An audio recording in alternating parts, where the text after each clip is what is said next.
Hi everyone, signal generator and analysis instrument series में आपका स्वागत है। आज का हमारा लेक्चर है on wave analyser. What is wave analyser? A wave analyser is an instrument design to measure relative amplitude of signal frequency component in complex wave form. तो definition से ही आपको समझ आ गया होगा, ये एम्पलीट्यूड की वैल्यू को मेजर करने के लिए काम आता है, लेकिन सिग्नल कौन सा? कम्प्लेक्स सिग्नल, जैसे कि साइन वेव, कॉस वेव। आगे हम पढ़ेंगे कैसे ये क्या इसका बेसिक सर्किट डायग्राम है और कैसे वो काम करता है। तो द बेसिक जो हमारा वेव एनालाइजर है वो आपको वीडियो में दिखाई दे रही होगी, उसकी सर्किट डायग्राम। ये तीन मेन कंपोनेंट्स का बना होता है। First one is the primary detector, जो कि एल एंड सी सर्किट है, इंडक्टर एंड कैपेसिटर सर्किट है। दूसरा रेक्टिफायर, तीसरा इंडिकेटिंग मीटर। देखिए, जो इंडिकेटिंग मीटर है वो हमारा बेसिक गैल्वेनोमीटर होता है और वो डीसी कंपोनेंट, वो डीसी वैल्यू को मेजर करता है। इट मीन दैट जो इनपुट सिग्नल जिसकी एम्पलीट्यूड की वैल्यू को हमने मेजर करना है, उसे फिर हमें एसी से डीसी में कन्वर्ट करना पड़ेगा। तो वो किसकी मदद से हम कन्वर्ट करेंगे? With the help of full wave rectifier, यहाँ पे हमने यूज किया गया है। फिर प्राइमरी डिटेक्टर का क्या काम होगा? ये ट्यूनिंग के काम आएगा। मीन किस पर्टिकुलर इनपुट सिग्नल की वैल्यू को हम मेजर करना चाहते हैं, उसी सिग्नल को ये पास करने देगा, बाकियों को ये वहीं पे रोक देगा। ठीक है, इसका ये रोल होगा यहाँ पे। आगे हम इसकी लैंग्वेज को समझने की कोशिश करते हैं। यहाँ पे ये कहता है कि it consist of primary detector which is simply LC circuit and it is adjusted for resonance at the frequency of particular harmonic component to be measured. जिस पर्टिकुलर फ्रीक्वेंसी को हम मेजर करना चाहते हैं, हम उसी तरह से इसे एडजस्ट करेंगे। ठीक है, आगे the full wave rectifier is used to obtain average value of the input. जो फुल वेव रेक्टिफायर होता है वो हम इस तरह से, हमें जो आउटपुट के ऊपर उसकी वैल्यू मिलती है वो average value of the input होती है। ठीक है, the indicating meter is simply DC volt meter and calibrated to read peak value of the sinusoidal input voltage. आगे the LC circuit pass only frequency for which it is tuned and it reject all other frequencies. बाकी को ये reject कर देगा, जिस frequency के लिए ये ट्यून किया गया होगा उसी को ये अलो करेगा। जैसे कि रेडियो के केस में होता है, अगर हम रेडियो के केस में सिग्नल को बिग 92.7 एफएम पे रखेंगे तो उसी वही सिग्नल का हमें गाने सुनाई देंगे। तो हम खुद से इसको इंटरनली ट्यून कर सकते हैं कि हम कौन सी सिलेक्टिव फ्रीक्वेंसी का एम्पलीट्यूड निकालना चाहते हैं। आगे there are two type of wave analyser. First one is the frequency selective wave analyser, second one is the heterodyne wave analyser.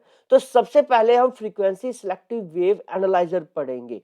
तो जैसा कि आप देख सकते हैं, what is frequency selective wave analyser?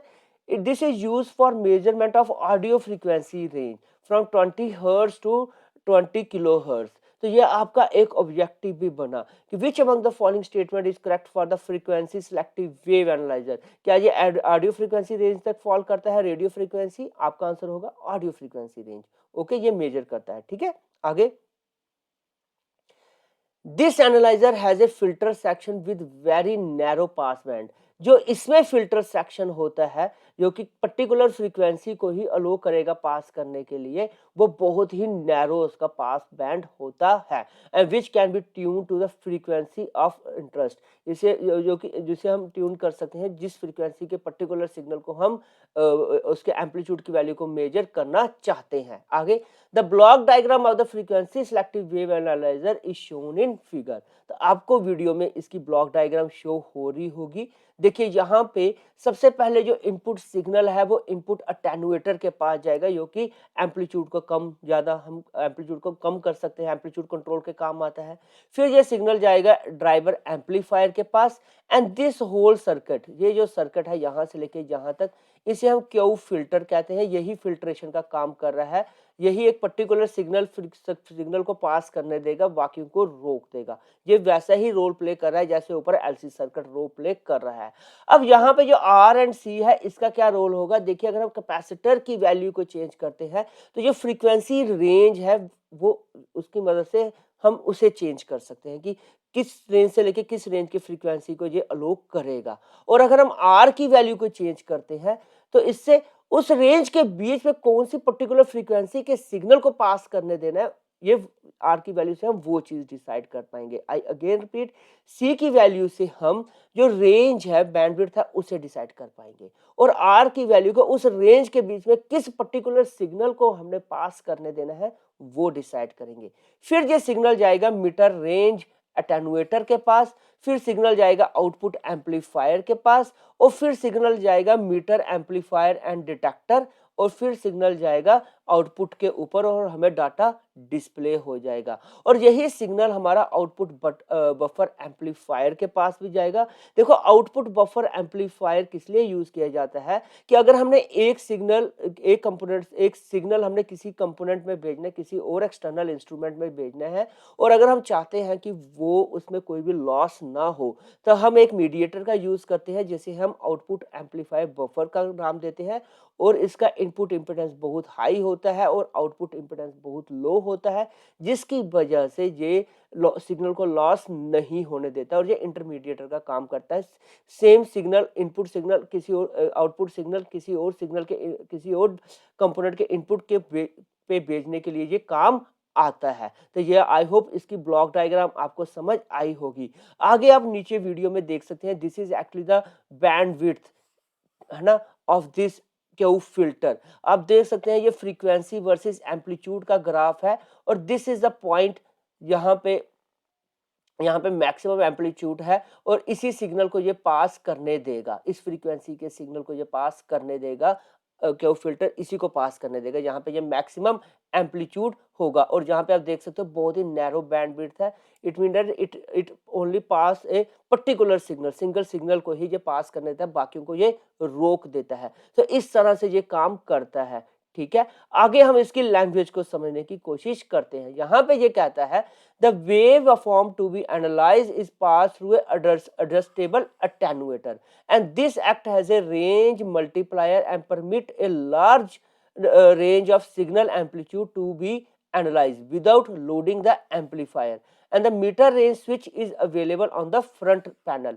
The driver amplifier feed the waveform to the high Q filter, and the filter consists of cascade arrangement. देखिए cascade arrangement क्या होती है, जब एक दो कंपोनेंट्स को, जैसे कि filter amplifier 1 and filter amplifier को हमने एक दूसरे से कनेक्ट किया हुआ है, और अगर ये कनेक्शन आरसी की मदद से होता है तो इसे हम कैस्केड कहते हैं, कैस्केडिंग, बल्कि इसे हम कैस्केडिंग कहते हैं, ठीक है। आप देख सकते हैं यहाँ पे आगे, the filter amplifier and the capacitor are used for selecting the frequency range, and the pointometer is used for change the frequency within the selective pass band. फिर आगे, the entire audio frequency range is covered in decade steps, mean 10 steps में हम उसे change कर सकते हैं by switching capacitor in RC sections. आगे ये कहता है कि the final amplifier stage supply the selected signal to the meter circuit and to the untuned buffer amplifier. The function of the buffer amplifier is to drive the output device such as recorder, electronic counter. तो buffer amplifier मैंने आपको पहले ही कह दिया था कि ये एक किस्म का मीडिएटर का काम करता है, कि ताकि हमारा सिग्नल लॉस ना हो। अगर हम एक सिग्नल एक डिवाइस से दूसरे डिवाइस में भेजना चाहते हैं तो ये बीच में मीडिएटर का काम करता है, सेम सिग्नल दूसरे डिवाइस को भेज देता है, और ये एक मीडिएटर का काम करता है, ठीक है। फिर आगे, the meter is driven by average type of detector and usually have several voltage range as well as decibel scales, and the bandwidth of the instrument is very narrow, typically about 1% of the selected frequency. तो bandwidth तो मैंने आपको पहले ही बता दी, यहाँ पे आप देख सकते हैं कि बैंडविड्थ कितनी नैरो है, यहाँ पे ये देखिए, हाँ, बहुत ही नैरो बैंडविड्थ का सिग्नल है, और यही सिग्नल जहाँ पे एम्पलीट्यूड मैक्सिमम है इसी को ये पास करने देगा, ठीक है। और आई होप आपको ये फ्रीक्वेंसी वेव एनालाइजर समझ आया होगा। अब हम आगे हेटेरोडाइन वेव एनालाइजर पढ़ेंगे। अब हम आगे पढ़ेंगे हेटेरोडाइन वेव एनालाइजर। ये हमारा सेकंड वेव एनालाइजर है, और क्या होता है ये, it is actually the radio frequency range analyser, ठीक है।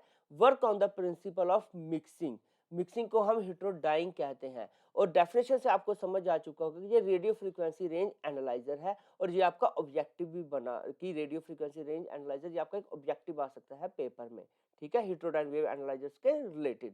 फिर आगे ये कहता है कि in this type of wave analyser the input signal is heterodyne mixing to a higher intermediate frequency by an internal oscillator. Internal oscillator इसमें हम यूज करेंगे जो कि एक सिग्नल को जनरेट करेगा, हाई फ्रीक्वेंसी सिग्नल को जनरेट करेगा, और वो सिग्नल हम मिक्स करेंगे किसके साथ, जो इनपुट सिग्नल आ रहा होगा और हमें एक आउटपुट के ऊपर इंटरमीडिएट फ्रीक्वेंसी सिग्नल मिलेगा। ठीक है, फिर इसमें आगे tuning the local oscillator shift the various signal frequency component in the pass band of the intermediate frequency amplifier.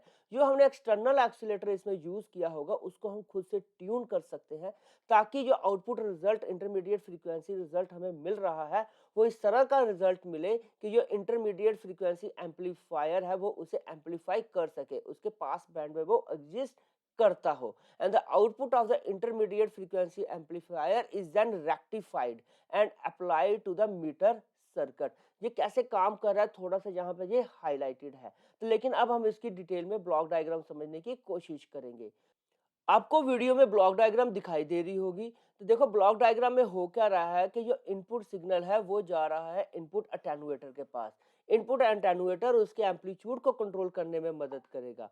फिर जो सिग्नल है वो हमें मिल रहा है 0 से लेके 15 मेगाहर्ट्ज तक, वो जा रहा है अनट्यून्ड एम्पलीफायर के पास। जो अनट्यून्ड एम्पलीफायर है वो इस रेडियो फ्रीक्वेंसी सिग्नल को एम्पलीफाई करने में मदद करेगा। फिर उसका जो आउटपुट है, अनट्यून्ड एम्पलीफायर का जो आउटपुट है वो जा रहा है फर्स्ट मिक्सर के पास। फर्स्ट मिक्सर के पास दो इनपुट्स आ रही है, एक फ्रॉम द लोकल ऑसिलेटर और एक from the second one from the untuned amplifier. और फर्स्ट मिक्सर इन दोनों को मिक्स करेगा और आउटपुट के ऊपर हमें इंटरमीडिएट फ्रीक्वेंसी सिग्नल मिलेगा जिसकी फ्रीक्वेंसी रेंज है 30 मेगाहर्ट्ज। और ये सिग्नल फिर जा रहा है इंटरमीडिएट फ्रीक्वेंसी एम्पलीफायर के पास। ये इंटरमीडिएट फ्रीक्वेंसी एम्पलीफायर जो है इसे एम्पलीफाई करेगा और फिर ये सिग्नल जाएगा सेकंड मिक्सर के पास। और सेकंड मिक्सर जो है उसके पास भी दो इनपुट्स आ रही है, एक from the output of the intermediate frequency amplifier और दूसरा फ्रॉम द क्रिस्टल ऑसिलेटर। और ये दोनों जब यहाँ पे मिक्स होंगे तो यहाँ इसके क्रॉस जो हमें आउटपुट मिलेगा वो मिलेगा, जो रिजल्ट मिलेगा उसकी फ्रीक्वेंसी होगी 0 हर्ट्ज। और ये सिग्नल फिर जाएगा एक्टिव फिल्टर के पास। और एक्टिव फिल्टर का क्या काम होता है, ये इंडक्टर एंड कैपेसिटर सर्किट लगा होता है यहाँ पे, इसका क्या रोल होता है कि पर्टिकुलर फ्रीक्वेंसी के सिग्नल्स को ही ये आउटपुट पे जाने देता है, बाकियों को रोक देता है। तो इसकी मैक्सिमम रेंज कितनी है, 0 से लेके 1500 हर्ट्ज तक। ठीक है, और फिर ये सिग्नल जाएगा यहाँ से मीटर एम्पलीफायर एंड डिटेक्टर के पास। और फिर आउटपुट मीटर के ऊपर हमें एम्पलीट्यूड की वैल्यू डिस्प्ले हो जाएगी पर्टिकुलर सिग्नल की। तो इस तरह से ये काम कर रहा है। अब हम इसे लैंग्वेज की फॉर्म में समझने की कोशिश करते हैं। यहाँ पे ये कहता है, in this type of wave analyzer the input radio frequency that is to be analyzed is given to the input attenuator to attenuate the amplitude of the signal, and the output signal will be range of 0 से लेके 18 megahertz तक। फिर ये कहता है the output of the input attenuator is fed to untuned amplifier to amplify the radio frequency signal, and its output is fed to first mixer। और फिर आगे the signal of the first mixer is heterodyned with the signal from the local oscillator in the frequency range of 30 to 48 megahertz, and the output of the first mixer will be 30 megahertz frequency range, जिसे हम intermediate frequency signal कहेंगे। and the intermediate frequency amplifier amplify the intermediate frequency signal obtained from the first mixer, and this amplified signal is 30 megahertz is heterodyned with crystal oscillator signal frequency and 30 megahertz in the second mixer। क्या कहने का मतलब है कि जो output of the intermediate amplifier था उसकी frequency भी 30 मेगाहर्ट्ज है, और जो इनपुट ऑफ द ऑसिलेटर है उसकी फ्रीक्वेंसी भी 30 मेगाहर्ट्ज है। और ये दोनों सिग्नल मिक्स हो जाएंगे किसमें, सेकंड मिक्सर में। और उसके क्रॉस जो हमें आउटपुट मिलेगा उस सिग्नल की फ्रीक्वेंसी कितनी होगी, 0 हर्ट्ज। फिर ये 0 हर्ट्ज सिग्नल हम अप्लाई करेंगे एक्टिव लो पास फिल्टर जिसकी फ्रीक्वेंसी रेंज है 0 से लेके 15 मेगाहर्ट्ज तक। उससे उससे आगे की ये उसकी मैक्सिमम रेंज है। ठीक है, और फिर the output of the active low pass filter is fed to the meter circuit to display the reading of the selected radio frequency signal. जो इस रेंज के बीच में हमने जो सिग्नल सेलेक्ट किया होगा with the help of the value of the capacitor and inductor in the active filter, वही signal एक सिलेक्टिव सिग्नल जहां से पास करेगा और उसकी एम्पलीट्यूड की वैल्यू जो है वो वोल्ट मीटर के ऊपर डिस्प्ले हो जाएगी। तो किस तरह से हमारा ये काम कर रहा है हेटेरोडाइनमिक वेव एनालाइजर, आई होप आपको ये समझ आया होगा। इसी के साथ हमारा ये टॉपिक खत्म होता है। Thank you very much.